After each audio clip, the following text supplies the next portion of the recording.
Hey, what's going on, friends and fam? It's John, and it's time for the JMART CAST. Excuse me. For Monday, January 1st.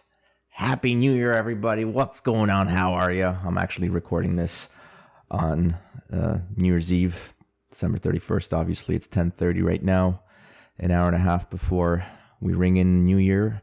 I will probably finish recording this well before that and hopefully be asleep before then as well. Kids are asleep. Wife's at work. I'm going to have some friends over tomorrow, so don't feel like recording tomorrow. So getting it done today. So strap yourselves in. We're going to do a review of my last week. Then I'll do a year in review. And then some fitness advice. I got a question that I want to talk about, which is like how to stay motivated to do exercise. How to get and stay motivated to exercise, because a lot of people for New Year's, right? They got their New Year's resolutions.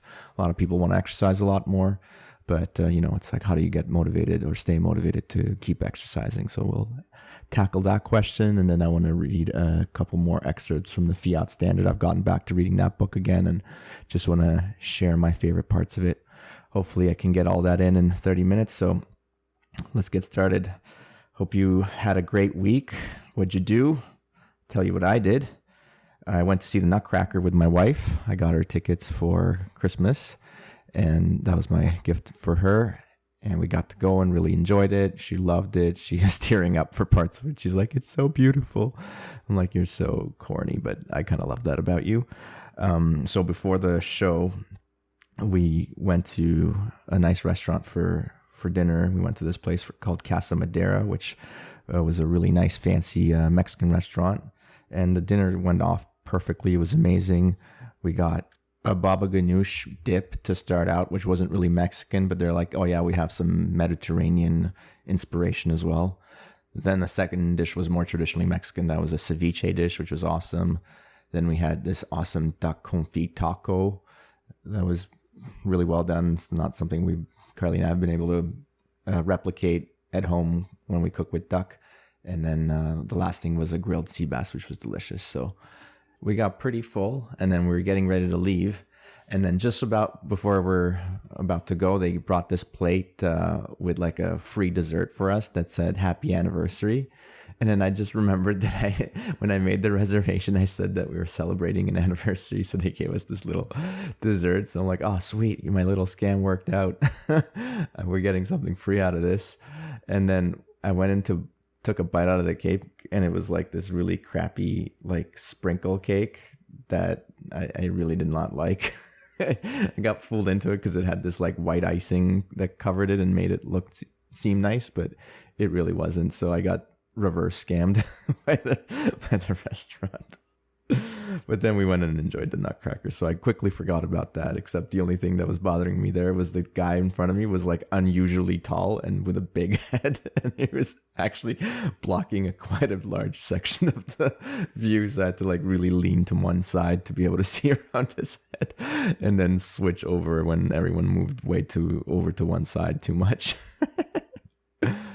But overall, it was a great time. And then I noticed that there were some kids that went to the show as well, which was kind of nice, because at one point it'll be nice for me and my wife to maybe bring our kids to a show like this and enjoy it together. But I was noticing that at the intermission, as we were like getting up to just stretch our legs a little bit, we noticed that some of the kids were asleep. And I'm not going to lie, there's definitely parts where I was like, almost falling asleep myself. The music's just very soothing, so it's natural for someone to fall asleep listening to it.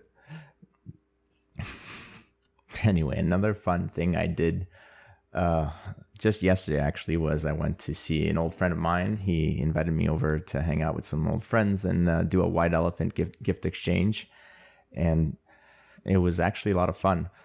Every gift was stolen at least once, and most of them were stolen 2 times, and we had it that it would, like, the second time would lock it to the person who stole it. Carly and I had brought just one gift between us. It was a nicely potted plant. I think it was a pothos plant. Not sure. Carly, my wife, was in charge of that one. That one got stolen twice.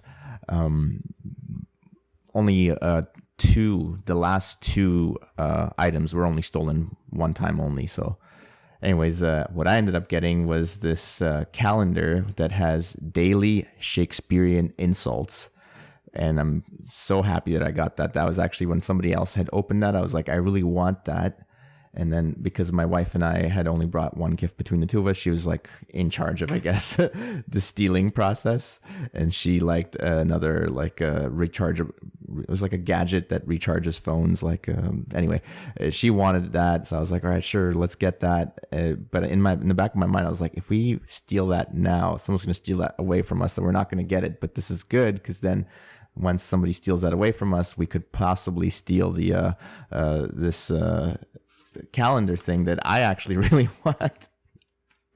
So this is going to work out in my favor, and it actually did, just as I planned.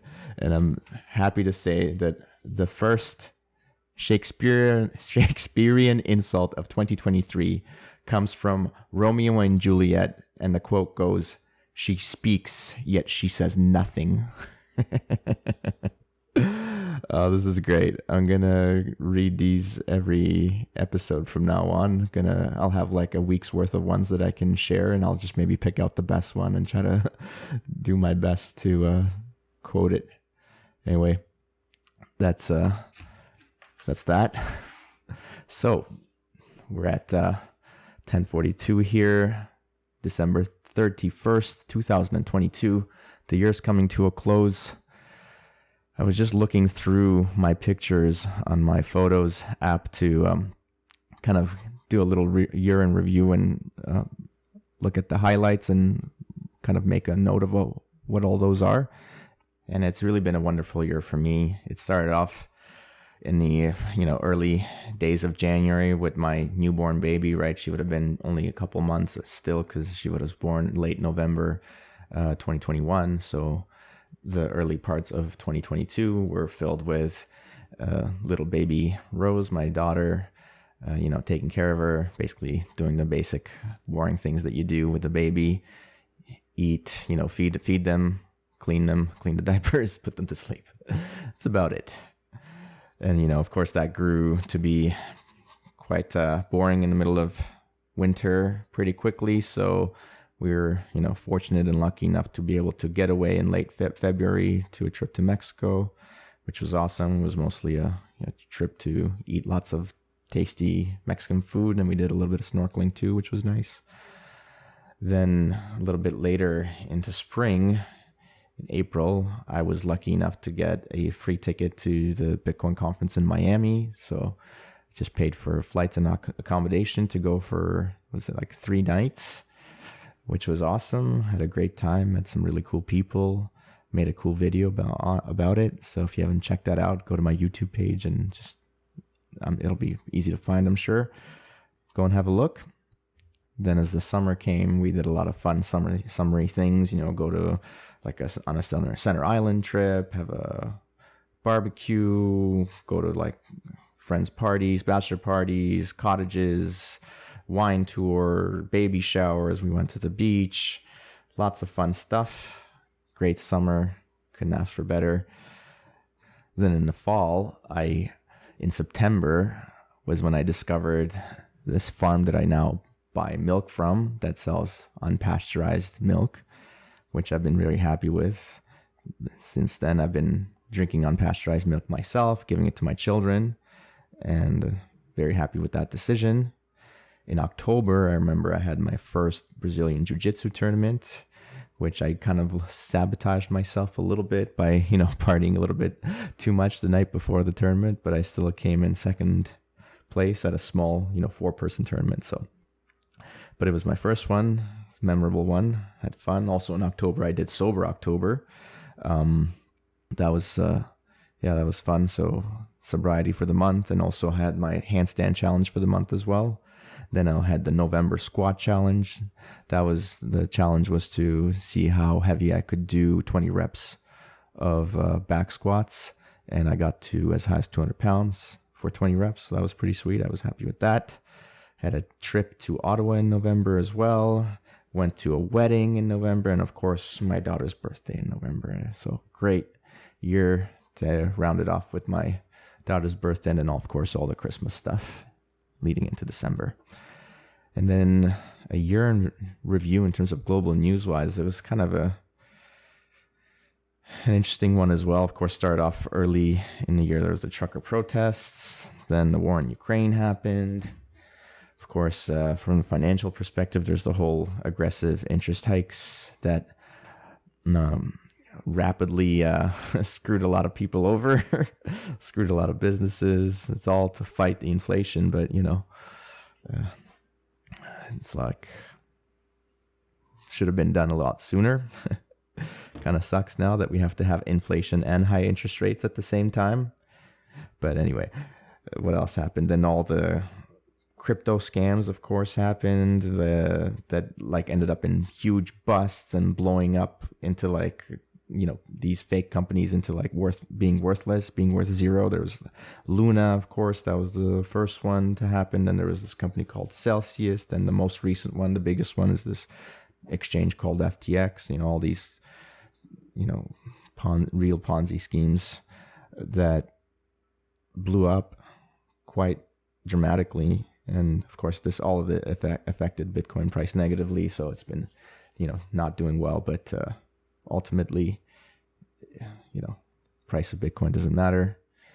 What matters are the characteristics that it has, its properties that making it a great form of money, such as absolute scarcity, open, permissionless, censorship resistant. It's natively digital, borderless. Anyway, I could go on, but ultimately, if you understand all that and you think you see a future that leads to people using it more and more, then, the price being down is actually a good buying opportunity. So that's one way of looking at it. And, there's a core group of these hardcore Bitcoiners that they understand Bitcoin for what it is. They can see its properties and they think that these are properties that make it valuable. And so they are able to, see that near the end of the year, Bitcoin is down 65% from its all-time high, not from all-time highs, just from the start of the year. And so this is a cheap, good buying opportunity. We'll see in 2023 how long the price can be suppressed down like this. But before we talk a little bit more about Bitcoin, I did want to have my fitness advice idea, try it out here. So 2023 starting, as I already said, for New Year's resolutions. A lot of people want to lose weight. And of course, they think that the best way to do so is to start exercising. So then the question becomes, how do I stay motivated to keep exercising? All right, so to answer this question, I thought a fun way of trying to do this would be maybe to first try to ask the question to ChatGPT, which is this online program that is supposed to use artificial intelligence technology to answer questions like this. And then kind of review the answer and maybe just provide any additional notes based on what I see, whether I agree with it or not, or whether there's something that's left unsaid that needs to be stressed out. So here's what I've done. I've asked ChatGPT, how do I stay motivated to exercise? And the answer that it gives out to me, it says here are a few ideas. It lists out 7. First idea, set a specific and achievable goal for yourself. This can help you stay focused and motivated. Yeah, this is a great idea. So if you've heard of SMART goals, SMART is an acronym and it stands for specific, measurable, achievable, relevant, and time sensitive. And it's basically it's a way of setting goals that can help you meet what you want to accomplish in a very efficient way. It's a lot more effective anyway.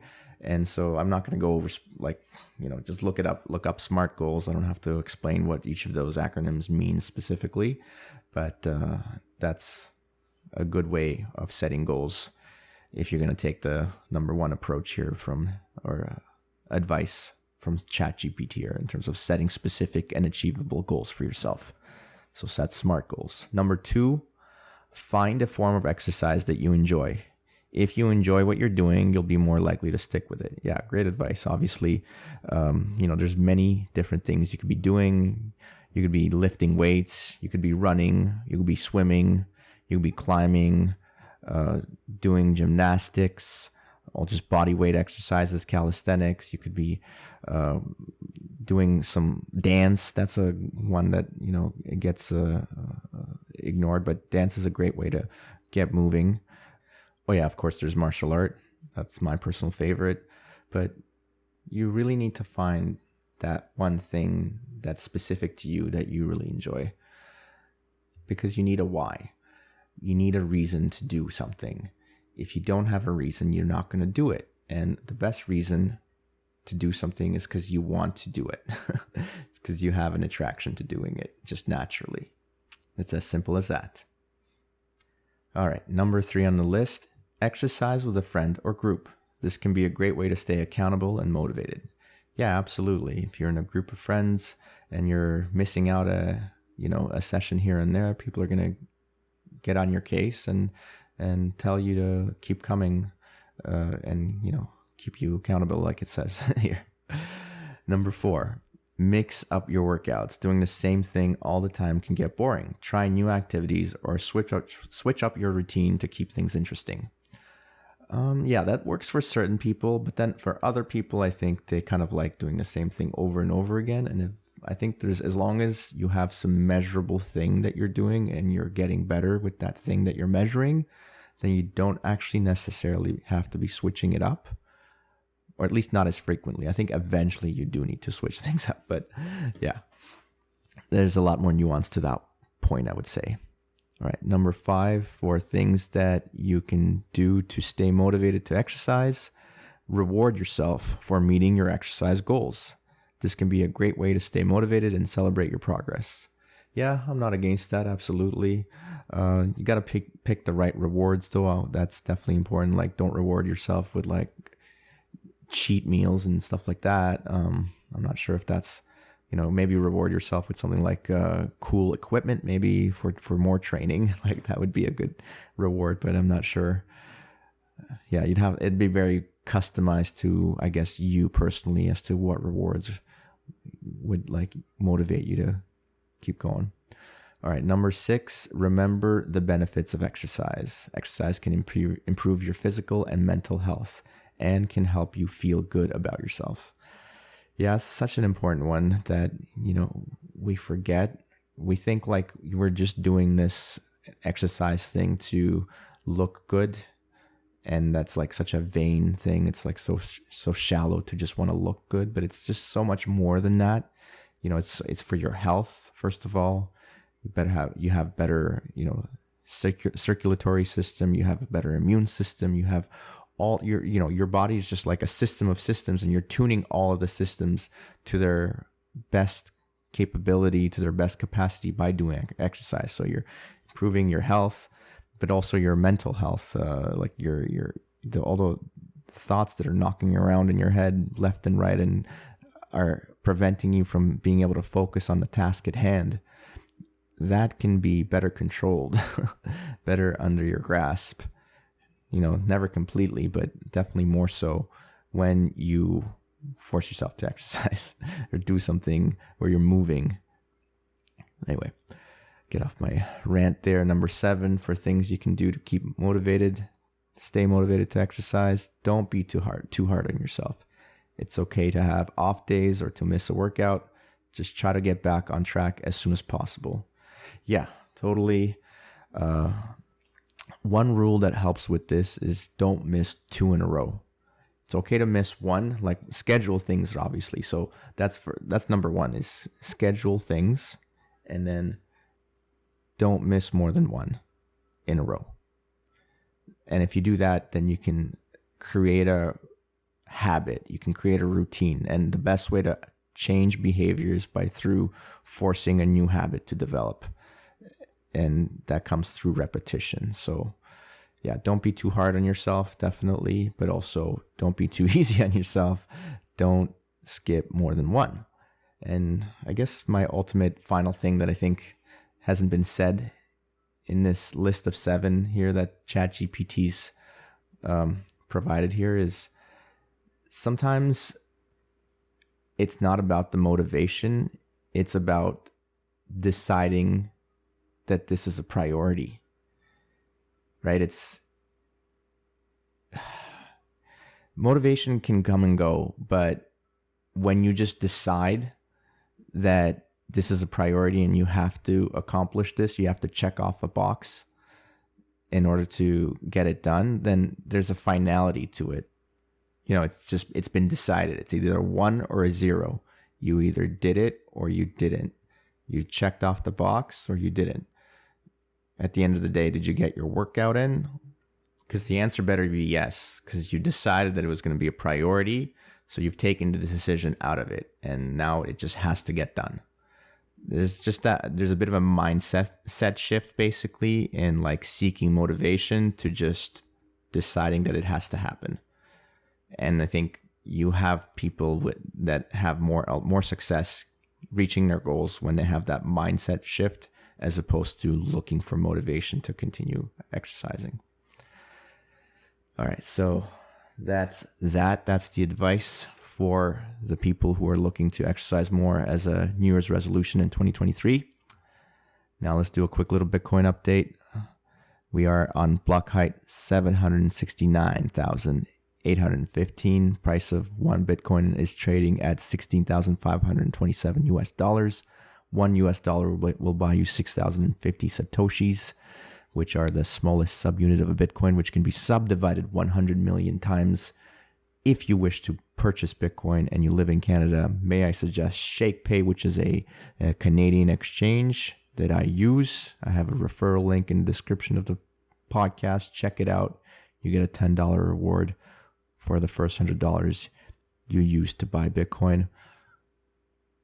So, I want to continue down the path of talking about the problems that fiat causes, that the current money system has created, rather than talking about Bitcoin, which I think provides the solutions for it, because it's much more important to be aware of the problems, and then who knows, maybe there can be alternate solutions too, but at least we need to agree that there's some sort of problem. So what is the problem? Well, the problem is that the money is based on fiat, nothing more than a decree. Money's just valuable because somebody important says that it is, right? Who important? The nation states, right? Like our government says we have to use our money. We have to pay our taxes in the money that they create, or else what? We go to jail, right? Like, so what are some of the externalities, negative, side effects, or main effects, really, not side effects, of having fiat money? Well, I'm reading this book called The Fiat Standard by Saifedean Ammous, who is a well-known Bitcoiner, with another book called The Bitcoin Standard, which I'm going to definitely get into reading after I finish this one. Halfway done this one now. And so wanted to read a section from a chapter titled Fiat Science. And the subheading here is called Fiat Academics. So academics is definitely something that I've participated in my life, and I've seen parts of it, through my Bachelor of Science degree and Master of Science degree that I've gotten. So a lot of what he's talking about here is actually very relevant to my experience, and I definitely saw this and agree with what he's saying. So anyway, he goes, the role of government in universities increased drastically in the United States in the 1930s after the Great Depression. With increased economic problems engulfing universities, and with fiat allowing government practically limitless spending, governments naturally began encroaching on universities' financial and intellectual output, particularly as governments needed the help of universities in determining how to manage the modern fiat economy and direct spending toward achieving government goals. Perhaps the most pernicious effect of the fiatization of the modern university is the destruction of the scientific method.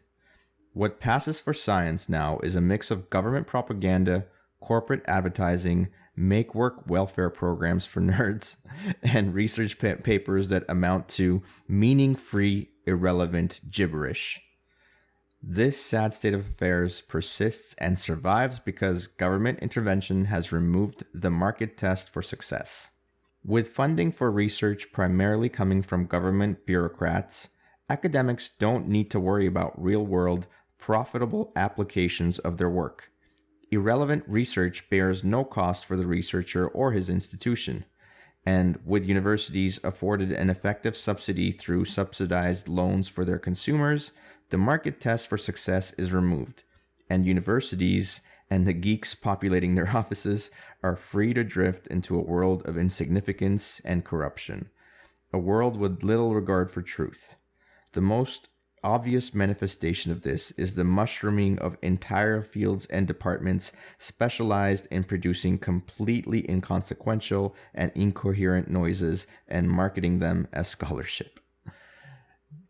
Yeah, all of this is so true. The quality of papers that are published now are quite low. It's just like p-hacking is one term that is used, and it's basically where it's the practice of manipulating statistical analyses in order to get a statistically significant result. This can involve a number of things, such as selecting a subset of data to analyze, not the whole thing, using multiple different analyses and selecting only the one that gives the desired result, or using certain data transformations that make the result more significant. Basically, it leads to publication of all these false or misleading results. And, it's just not the right way to conduct science. And then on top of all this, poor publication, then you have all these new fields that are cropping up. Like even me, the Master of Science degree that I earned was from the Department of Laboratory Medicine and Pathobiology. Like what? And there's at least 10 or 15 other departments with almost the exact same description of what my department was. And that's just the biology department. This is true all across all the different sciences. And they're all doing the same thing. They're all publishing this, low quality p-hacking kind of results that are pretty meaningless and have no real world application in a way that really changes people's lives that could be commercially applied. Anyway, I wanted to read one more little excerpt from the book before I call it the end of the podcast. So now just moving a little ahead a few pages to the subsection that says, "The Science Says." So this subsection goes, "Science is a name given to a systematic method for asking questions and experimenting to answer these questions. Science relies on demonstrable experimentation precisely because it relies on the word of nobody. Under the Fiat standard, science has instead become a set worldview with prescribed statements and commandments. When the practice of science and all universities are captured by a single authority with infinite fiat at its disposal, the experiments are turned into ritual exercises carried out behind closed doors, whose results are to be believed by relying on the authority of the experimenters and the bodies that regulate them.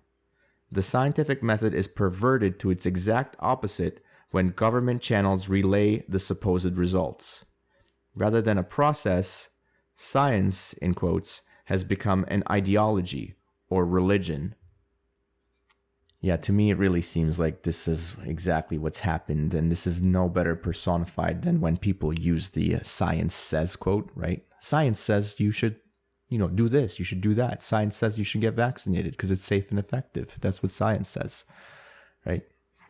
Just government is the main funder of, any experiments that are going on in universities that we're relying on when we say science says. Right. So I think we've come to the end of the podcast. This is a bit of a longer one, 30 minutes this week. It is the end of the year in review 2022 podcast. So appreciate you sticking with me and listening in and liking the podcast and sharing it with friends and giving it a 5-star rating, all that good stuff. Love you all. Thank you so much for being listeners of the show. Friends and family, you're the greatest. Appreciate you. Write me in 2023. Until then, stay active, be grateful. J-Mart out.